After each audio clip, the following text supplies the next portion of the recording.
Scott here. We'll do it again, take two. Hey everybody, Stacy here. This is Scott. Howdy. Welcome back to my channel. You guys might recognize this barn behind me if you've been following my channel for any length of time. This is my old barn, and it's the property that I sold Scott and Nancy. And you can't have it back. You won't let me have it back, but they're letting me come and visit.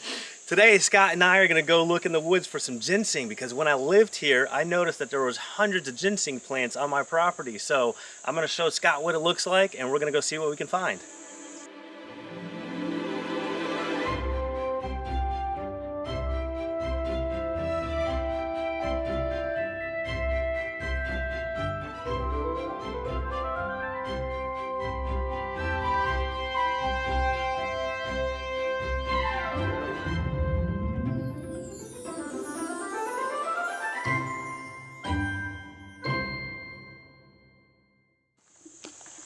There's my old tiny home. So it's for rent. Yeah, you guys are renting it out, and you can find it what, an Airbnb? Airbnb. Airbnb, and what else?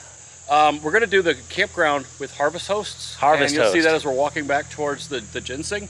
But yeah, we're doing that, and that's already rented out for all of October. So if you guys want to come and rent out this cute little tiny home or a camping spot for an RV, I'm going to put a link in the description below to Harvest Host and Airbnb. Yeah, and come feed the goats. And come feed the goats. Yeah. They're so cute. Look how big these trees got. They're huge. These were just saplings when I put them in. They're like 20 foot tall. Yeah, they're huge. Check this out. This is going to be the whole camping area up here. 1, 2, 3 spots for RVs. Now there's tons of poison ivy on this property, so I wear long pants. If you guys are out searching for ginseng, that's probably a good idea too. This right here, if you guys are novices at looking for ginseng, it's always one of those plants that tricks you. At least it does for me, because it's got 5 leaves. The center one here is a little bit bigger than the little ones here. This is Virginia creeper. It's a vine, and you can distinguish this from ginseng because it's got like a woody stem. When I find a piece of ginseng, I'll show you. It doesn't have a woody stem. It's green, and it all prongs out from the same spot, right in the middle. I don't know this one's name. Gigantor. Gigantor. This is Gigantor. Gigantor. You can see why he's named Gigantor. That's bigger than mine. This plant also fools me a lot in thinking it's ginseng because it grows very similar. Okay, here's some ginseng. All right, right in the middle of all this poison ivy. Okay, so this is what we're looking for. Oh crap, I just touched the poison ivy. That's not good. That's ginseng right there? This is ginseng right here. Oh, it's got a really interesting... It does. It's got a real unique color. And in the fall, this will turn more of like a fluorescent green. So later in the ginseng season, this is real easy to find. Like this one here. Is this the poison ivy here? Right here. That's Virginia creeper. Oh, okay, that's what this is all poison ivy, yep. They all look the same to me. That's blackberry. So this one here is a small 3-pronged plant, which means that it might be about 5 years old. Here's another ginseng plant right next to it. That's a little 2-prong. But you can see the prongs grow out from the center there, and then they'll have the seed pods grow right out from the middle. But we'll dig that up. Even though it's a baby, we'll dig it up and see what it looks like, because it is mature enough to dig on private property.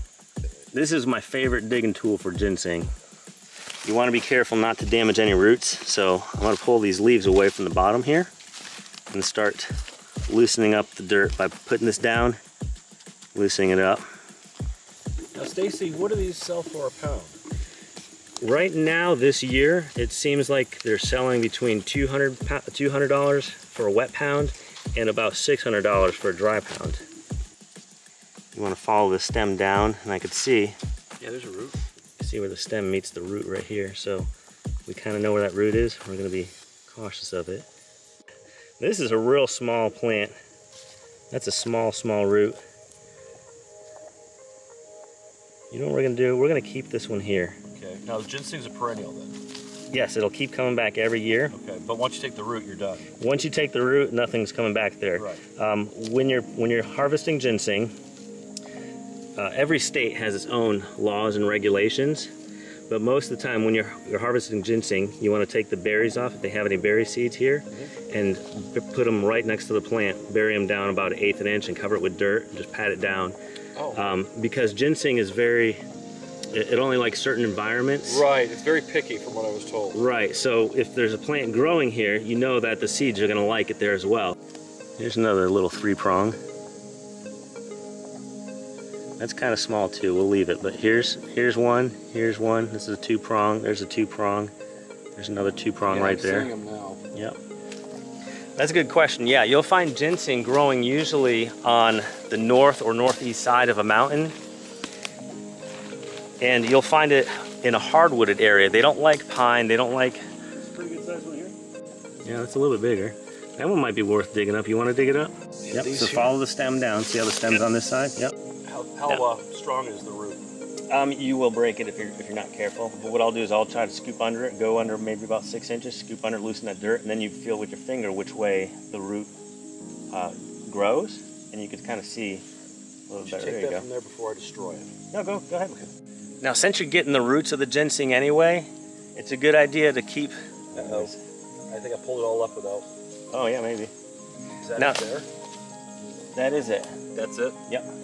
Sometimes when you're digging up the ginseng, you might knock off the leaves and the stem, and it might be hard to identify the root because you lost where the root is since you can't follow the stem down. But ginseng always has this little nodule right here at the base of the stem. So if you're digging around and you knocked off the stem and you don't know which root is the ginseng root, it's got that little knob. Okay, so yeah, what I was saying is since you're digging up the root anyway, you're killing the whole plant. You could take the leaves and the stem, dry those, and use those as tea because it has the same properties as the roots. Oh, sweet. Yeah, so go ahead and grab that and carry that around. Here's a nice size one. Right there, that's a 3-prong.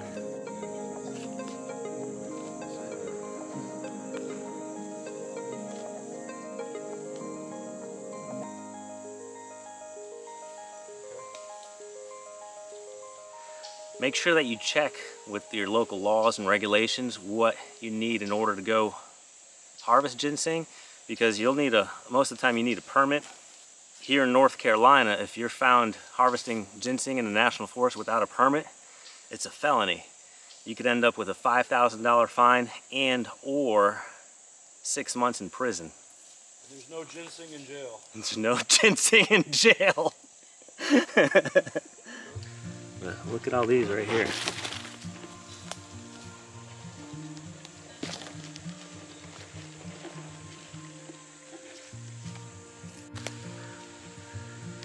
Ginseng. Ginseng. Not ginseng. I've only been doing this for about 3 years, so I'm still kind of new. 5 leaves on.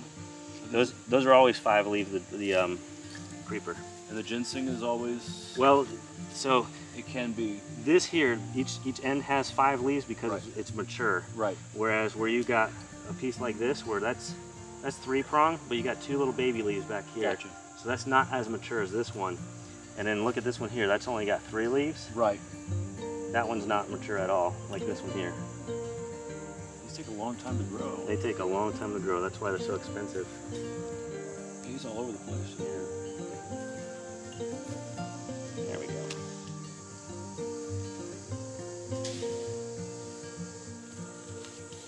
This one's a pretty good size.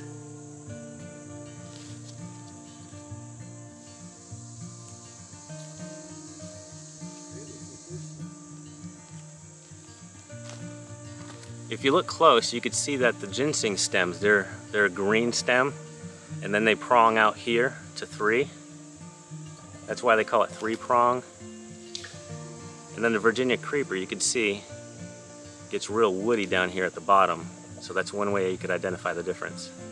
The leaves do look very similar. So this always tricks me. If you're a homesteader, harvesting ginseng might be a good way to supplement your income. You could also look for other roots that sell on the market, kind of like bloodroot and yellow root. They don't fetch the same kind of price as ginseng does, but every penny counts.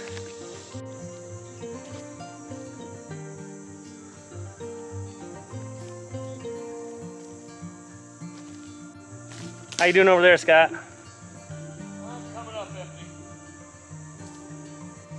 People wonder why you pick ginseng. Ginseng has medicinal properties, like it helps with, what the heck does it help with? Helps with memory.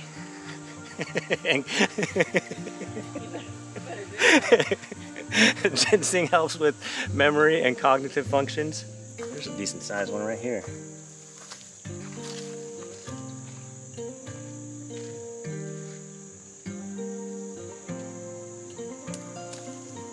Ah, that was poison ivy. It got on me.